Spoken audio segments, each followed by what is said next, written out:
Typhoid అన్నా fever అన్నా ఏదన్నా 10 మంది అలా ఉంటుంది.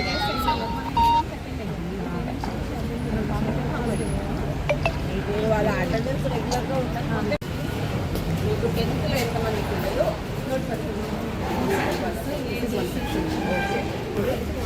వెనకాల తెస్తున్నారు చూడు.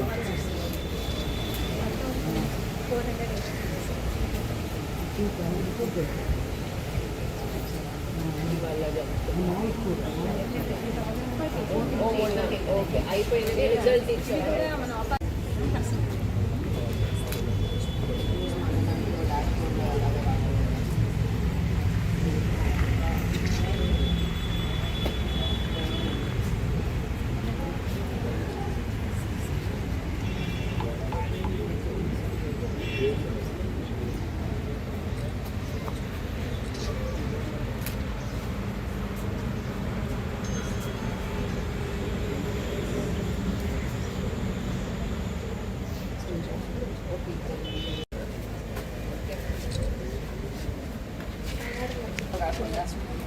కొంతమంది ఎందుకు ఆగిపోయిందో చూసాము.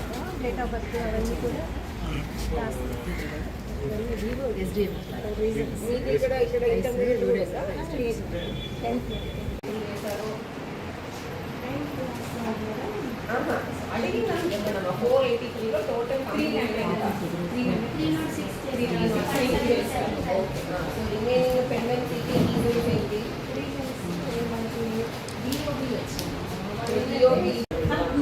ఇప్పుడు ఆ డేట్ ఆఫ్ బర్త్ అప్డేట్ చేయమని అంటారా?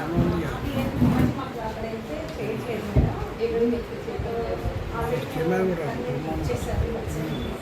మళ్ళీ వెళ్ళి మాకు చేయించడానికి ఇవ్వట్లేదు. ఇక్కడ మార్చండి అంటే మేము అక్కడ చేయి పెట్టకూడదండి. ఒకసారి కూడా వేయి పెట్టకూడదు. రికార్డులో వాళ్ళు 6th క్లాస్లో తీసుకొచ్చారు. బస్ రికార్డు సర్టిఫికేట్ మేరకు మీ డేటాబేస్ని మార్చాలి కాదు కదా. అప్పుడు ఆధార్లో అప్డేట్ చేయాలి వాళ్ళు. ఆధార్ అప్డేట్ చేయాలంటే ఏం చేయాలి వాళ్ళు? దానికి ప్రొసీడింగ్ కావాలి. డేట్ ఆఫ్ బర్త్ చెప్పండమ్మా. మీ రికార్డులో ఉన్నది సర్టిఫికేట్లోనే డిఫరెంట్గా వాళ్ళు డేట్ ఆఫ్ బర్త్ వేయించుకున్నారు. మన రికార్డ్ పరంగా లేదండి. అమ్మ మీ రికార్డ్ అనేది ఇప్పుడు మీ రికార్డ్ అన్నా కాగితం మీద ఉన్న డేట్ ఆఫ్ బర్త్ అన్నా ఆధార్ అన్నా అంతా ఇది ఒకటే. Doesn't matter. మీరు ఏదన్నా మార్చుకోవచ్చు. అలాంటివి టెక్నికల్గా రేజ్ చేయండి.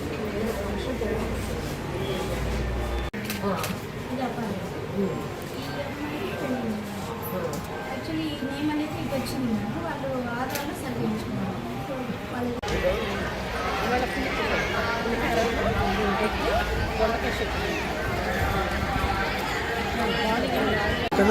కెమెరా పడుతుంది.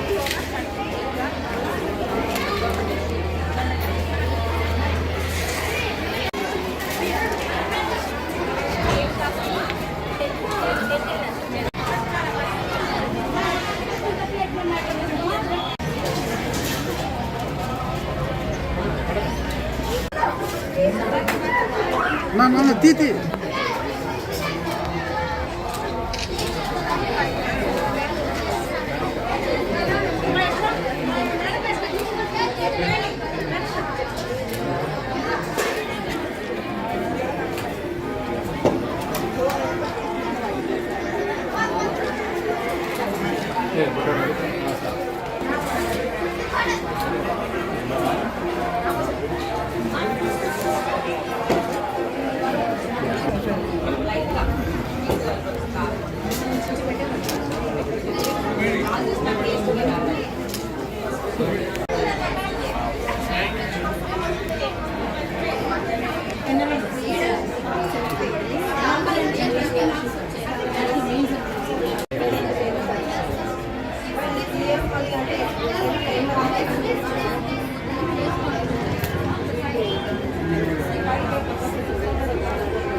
క్లాస్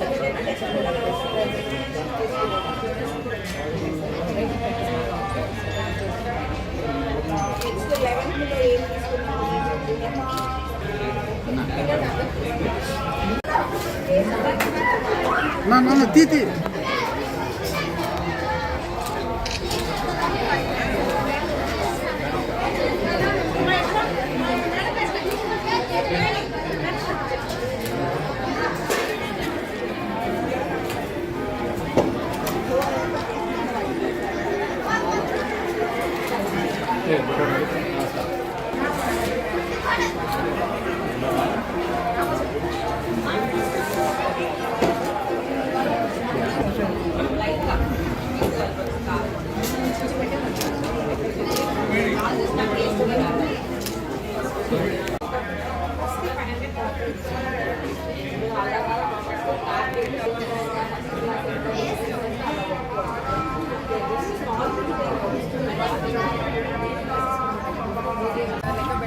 రెగ్యులర్గా జరిగితే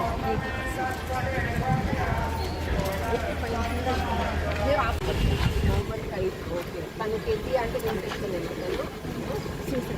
ఈ సెక్షనే కదా తనది. లంచ్ అయిందా? నువ్వు 10th అయ్యాక ఏం సబ్జెక్ట్ తీసుకున్నామని, తర్వాత బీటెక్ ఏం ఇంజనీరింగ్లో ఇష్టము? సాఫ్ట్వేరా? Okay all the best.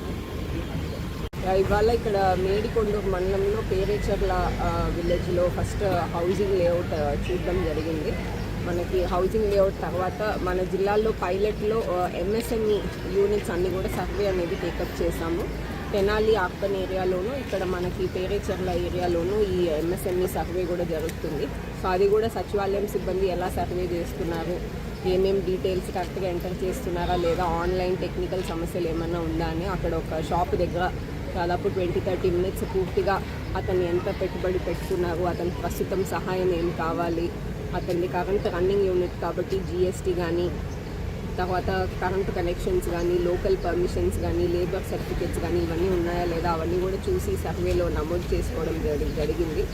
మనకి ఇక్కడ మేడికొండూరు తెనాలి అర్బన్లో ఈ సర్వే కంప్లీట్ అయిన తర్వాత రాష్ట్ర ప్రభుత్వం దాన్ని అసెస్ చేసి ఇంకేదైనా మార్పులు చేయాలంటే చేసి మరి రాష్ట్ర స్థాయిలో కూడా ఈ యాప్ అన్ని ఎంఎస్ఎంఈ సర్వేకి కూడా అన్ని సచివాలయాల్లో అన్ని మండలాల్లో కూడా విడుదల చేయడం జరుగుతుంది.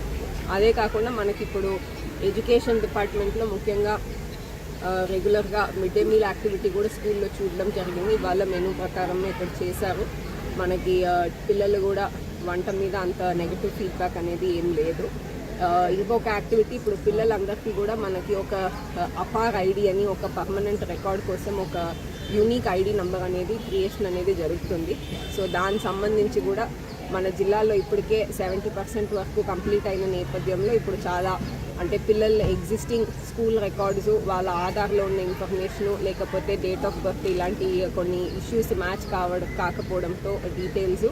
సో ఇప్పుడు సర్వే అనేది కొంచెం స్లో డౌన్ అయ్యింది. సో దాని మీద కూడా అంటే వాళ్ళు ఏం చేస్తున్నారు, ఎందుకంటే మనము ఆధార్ అప్డేట్ చేయాలన్నా సచివాలయంలో ఉన్న ఆధార్ సెంటర్స్ కానీ బయట ఆధార్ కేంద్రాల నుంచి వచ్చి చేసుకోవాల్సి ఉంటుంది. అలాగే డేట్ ఆఫ్ బర్త్ సర్టిఫికేట్లో మోడిఫికేషన్స్ అంటే పంచాయతీ వాళ్ళు ఇన్వాల్వ్ అవ్వాలి, లేదంటే లేట్ రిజిస్ట్రేషన్ ఆఫ్ బర్త్ చేసుకోవాలంటే ఆర్టీఓ లెవెల్ నుంచి మనకి ఎంక్వైరీ అయ్యి రిపోర్ట్ రావాలి. సో ఇలాంటి ఇష్యూస్ ఉన్నాయి కాబట్టి జాయింట్గా రెవెన్యూ డిపార్ట్మెంటు, తర్వాత తహసీల్దారు, ఎంపీడీఓ, స్కూల్ ఎడ్యుకేషన్ వీళ్ళు ముగ్గురు కోఆర్డినేట్ చేసినట్లయితే పేరెంట్స్ కానీ పిల్లలు కానీ ఈ అప్డేషన్ కోసము ప్రతిసారి అన్ని చోట్ల తిరగకుండా వాళ్ళు ఒకరి ఇబ్బంది పడకుండా మనం అందరినీ ఒకే చోట పూలప్ చేసుకొని ఒకేసారి చేయించడానికి ప్రయత్నం చేస్తున్నాం.